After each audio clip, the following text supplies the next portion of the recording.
Hey everybody, my name is Mr. Penguin and today I'm going to be showing you how you can create your own simple video game from scratch. So the first thing you're going to need is Kodu Game Lab. I'll link the download in the description. And when you start up Kodu Game Lab, you'll automatically be greeted with a small empty base plate like this. And in case you don't know, you can use the left and right keys when selected on the paintbrush button to generate more terrain. And you can left click to delete it like that. So the first thing you're going to want to do before coding, before making anything, is you're going to want to make this base plate fairly big.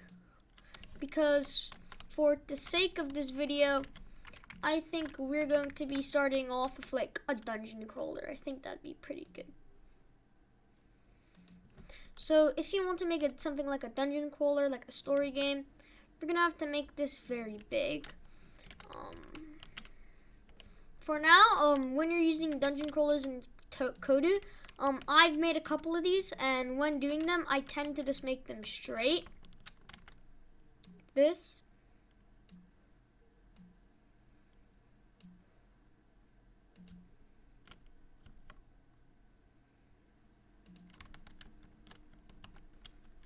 So like this. Now what we're going to do is you're going to click on the object tool, get some trees, and we can make this fancy. You can do bumped, Kodu, create, an apple, that's red. Oh, you can't use the once command. So now we're just going to right click it and click on copy, and we're just going to spawn in, a couple of trees.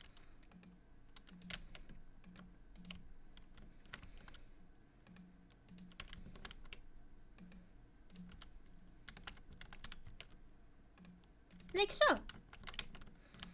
And now that you got a good generation going,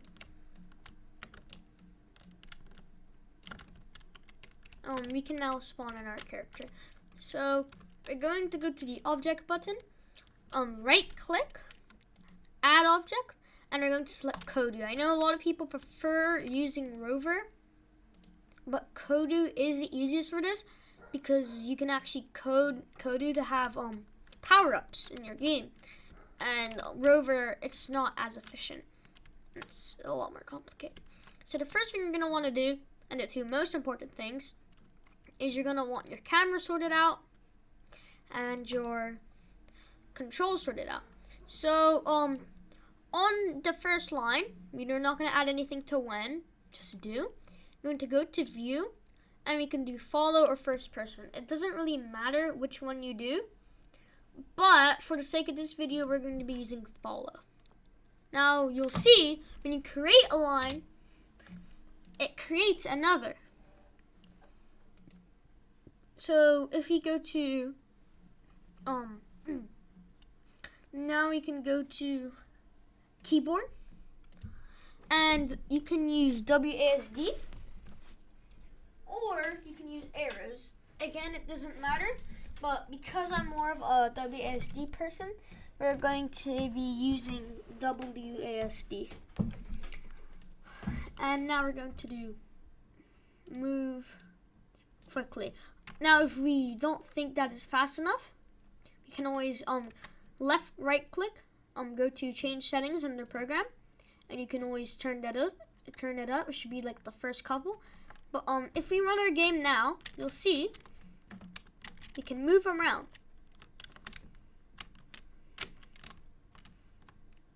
So you just coded something to move around, which I think is pretty cool. So now that you've done that, we're going to add an object, and we're going to add, let's say, a turtle. Going to rotate it. We're going to rotate it so it looks like it's face towards. Now we don't need to do that. We don't need to do the really advanced thing. where you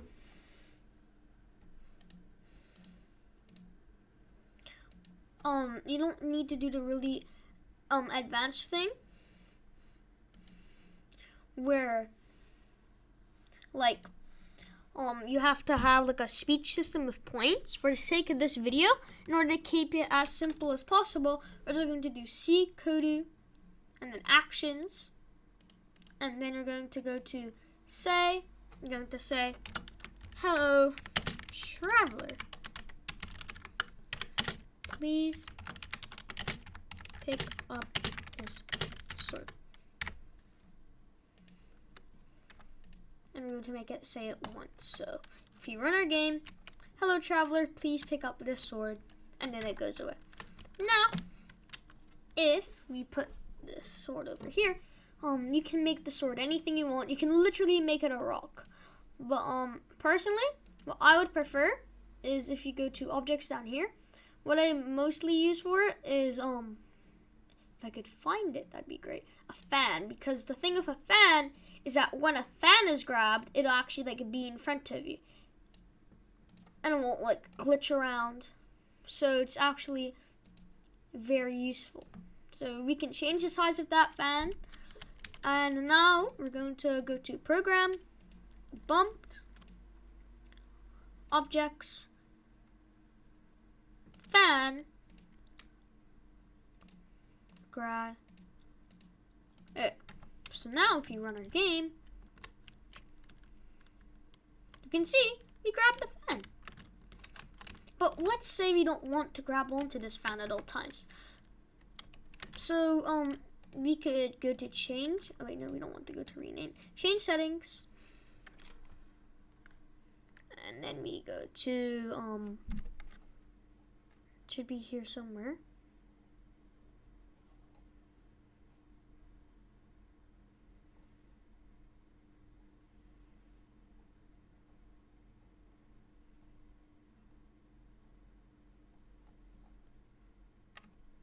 That's weird.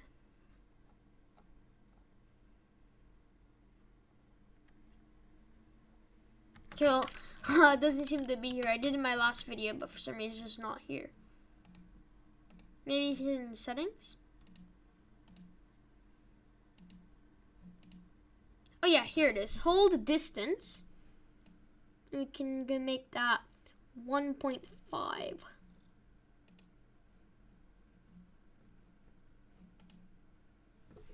And now I can go to keyboard, E, drop. So now if we run our game, grab it, and if you click on E, we drop it. So you've just coded that. So now you know, we're just going to change the speed of this real quickly to 2.3. Perfect. So now that we got ourselves a shield, we're going to start programming in some enemies. So if you want to program in an enemy, I would add object, Sputnik. Now go to settings. Then I go to blip reload time 1.35, and then I go to settings, blip range 30. Now if we run our game,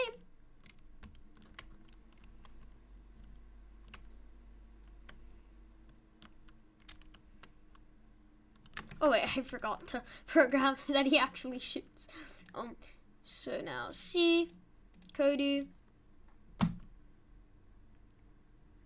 shoot, blip, not once, add it. So now if we run our game, he shoots blips.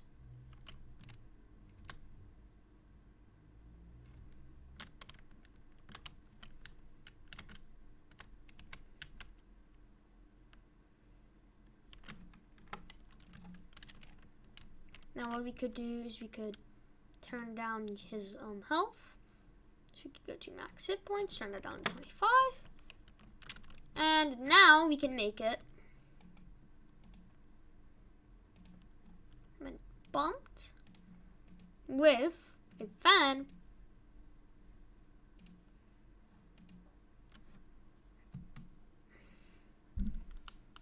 Combat. Boom. Me. So this code is basically saying if I get bumped by a fan, I'm going to explode. So now if you run this game,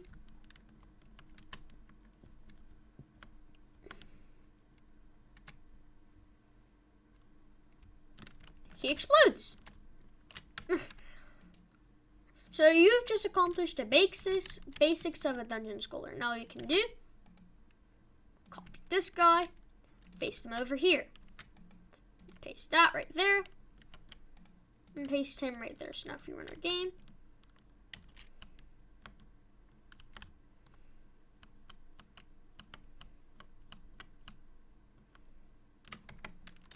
you'll notice it's a little bit hard. So we're going, and I think the problem is the reload time. So we're going to turn that down to, actually no, that makes it even worse. 2. And this one, going to change the setting. You know, I'm going to go to program, blip reload time, 2. And these ones are in the back, so it should be fine. And now you'll see that it gives us time so that we don't die. So now we can take care of him. Oh wait, I forgot to make this invulnerable.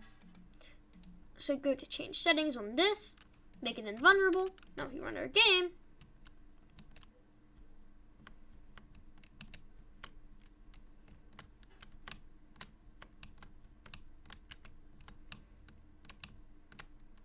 Oh my gosh. He gets exploded. He gets exploded. And, okay, I think I actually made this up a little bit too low. Go to change settings. Max hit points. Wait, I did nothing. I'm so sorry. We can change that to 30, you know. Be a little bit generous. Right.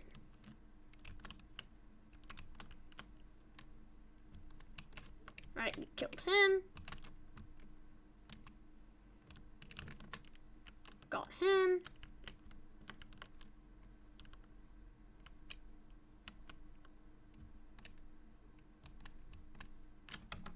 And you get the point. I'm just going to cut this guy because I think there's a little bit too much enemies.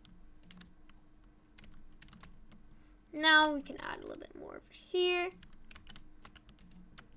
We can copy this, paste it.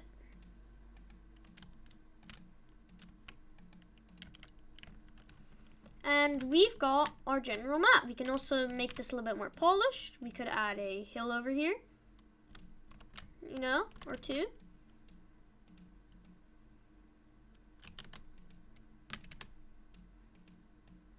And you've just made the basics of a dungeon crawler. We got a shield, got some enemies, and if you really wanted to, next video we'll be adding a chest behind here. So if you guys enjoyed this video and you want to know how to make your own video game, make sure to like and subscribe, because in my next video I'll be going into even more of the basics on how you can create your own video game. I'm Mr. Penguin. Thank you so much for listening. Bye!